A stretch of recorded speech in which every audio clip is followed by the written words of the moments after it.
At the peak of the feud, T.I. and his team were not concerned. "We've got the #1 record in the country, man. Let them hear it." By most perspectives, they had already won the rap battle. Still, others argued that even if T.I.'s side claimed the battle, the larger war was far from over.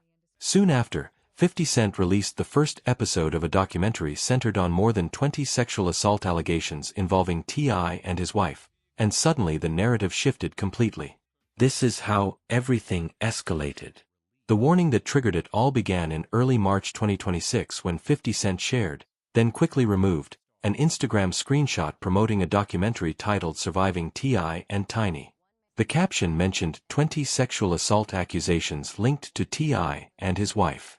Even though the post was deleted, screenshots spread quickly online, and those who saw it understood the message. 50 Cent has a reputation for turning documentary threats into actual releases, and the outcomes rarely benefit the people targeted. What appeared online was not a full project but a signal of intent. The reason it struck such a nerve is tied to the long history leading up to it. 50 Cent and T.I. have shared tension for nearly 20 years. It began with regional rivalry, New York versus Atlanta, and became more personal in 2008 when 50 Cent started accusing T.I. of cooperating with authorities. T.I. had been arrested in October 2007 for attempting to purchase machine guns and silencers and was facing up to 10 years in prison. Eventually, he served about a year. 50 Cent even referenced the case in a G-Unit track, rapping about someone being caught with multiple machine guns yet serving only 12 months. That line followed T.I. for years afterward.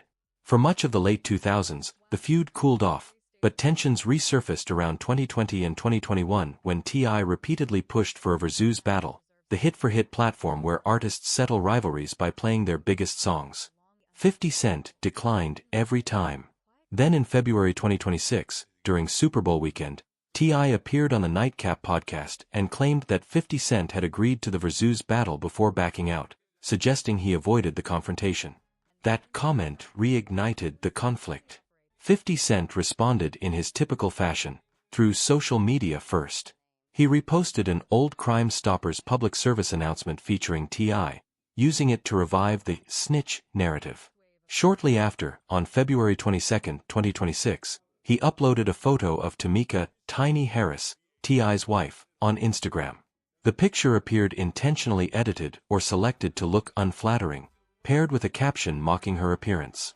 That post shifted the entire situation. T.I.'s son, King Harris, immediately went live on Instagram, and his reaction pushed the conflict far beyond a normal rap rivalry. Nigga wanna say something about my mama, your mama dead as fuck, nigga. Your mama dead as fuck, go dig her up. King Harris targeted that sensitive issue directly, and he didn't limit himself to just words.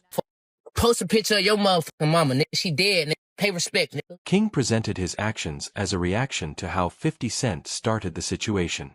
He claimed that mentioning a man's deceased mother was his response to 50 attacking his own living mother. How y'all niggas raised? I'm not raised like that. I'm not going about my mama, nigga. The tone wasn't grief, it sounded like a threat, and the internet saw every moment of it. The following day, on February 24th, T.I. uploaded a video of himself dancing beside his mother with the caption, "Happy birthday, mama," while one of his diss records played in the background. The message was clear. Many viewers interpreted it as a deliberate jab, T.I. celebrating the fact that his mother was still alive while 50 Cent no longer had his. That same week, T.I.'s son Domani Harris released his own diss track titled, "Ms. Jackson," on February 27, 2026.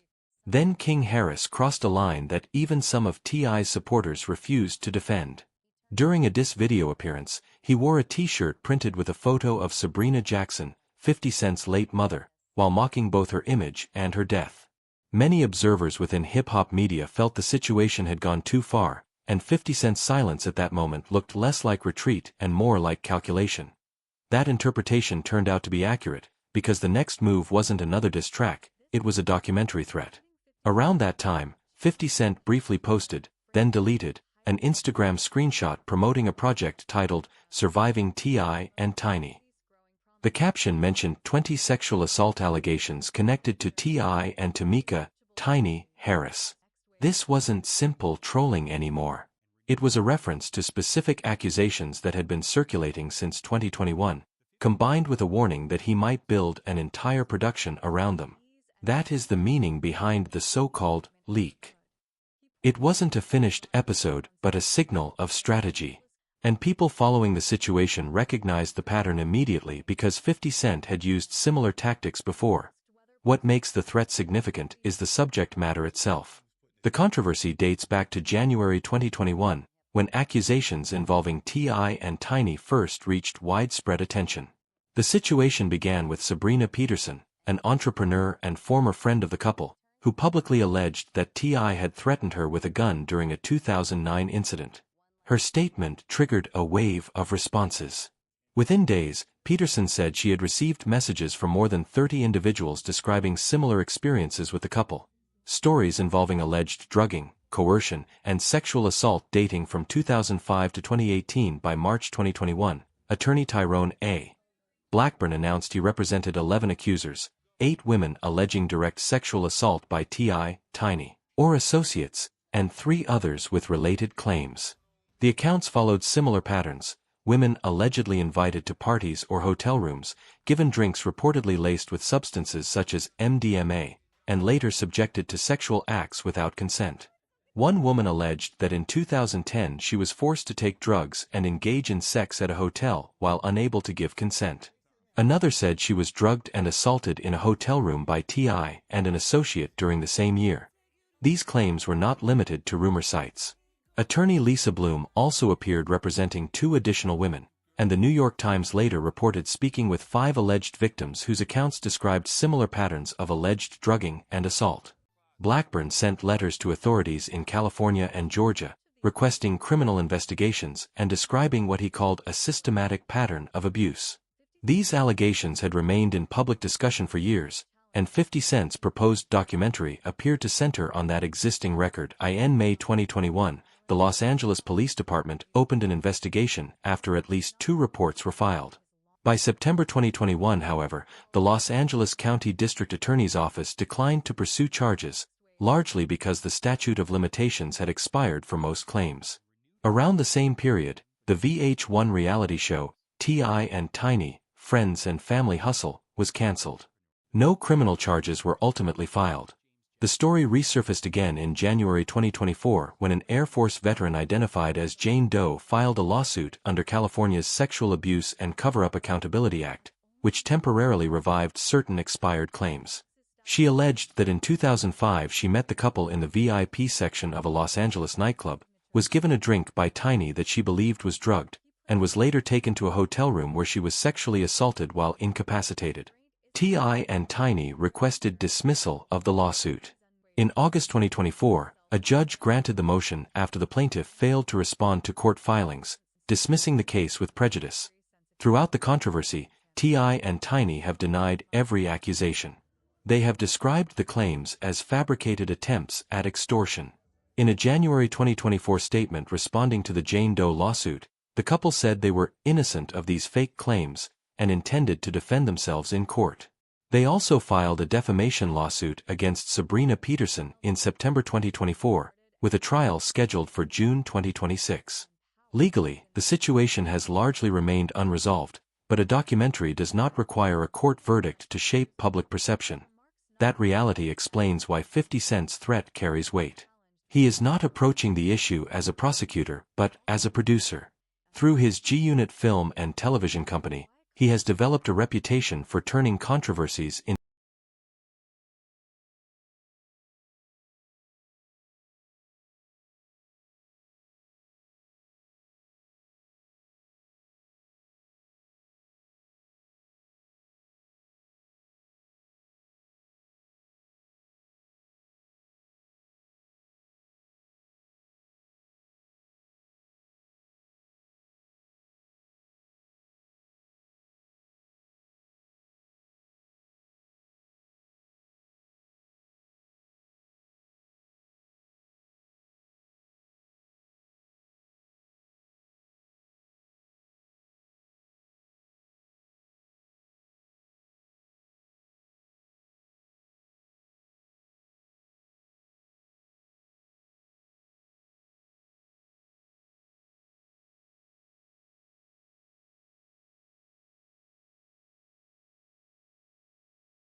him through past legal troubles and controversies. If the documentary is perceived as a personal vendetta rather than serious investigative work, it could strengthen that support instead of weakening it. There is also the possibility of a counterproduction. T.I.'s Doc for Doc comment hints at a project exploring 50 Cent's own history, including family conflicts and business disputes. Whether such a production actually exists remains unclear, but the suggestion alone creates the appearance of a standoff. For many observers, the rap beef portion of the conflict, diss tracks, Instagram posts, and family responses, may already be over. T.I.'s side arguably dominated that arena. However, documentaries represent a different battlefield, and 50 Cent has already proven he can operate at a scale far beyond a typical rap feud. King Harris expressed confidence during the same Instagram Live where the conflict became most personal. But confidence may not be the deciding factor in what comes next. Every post, every lyric, and every stunt, from the controversial t-shirt to the Instagram Live arguments, has been watched not only by fans but also by people considering how those moments might fit into a larger narrative. 50 Cent, a figure who survived 9 gunshot wounds, the collapse of a record empire, and years of critics declaring his career finished, has built a reputation for turning chaos into strategy. The diss tracks may already be finished. The real question now is whether the documentary actually appears, and if it does, the consequences may have far more to do with public perception than with rap lyrics. Thank you for watching. If you enjoyed this video, click one of the boxes on your screen to explore more content like this.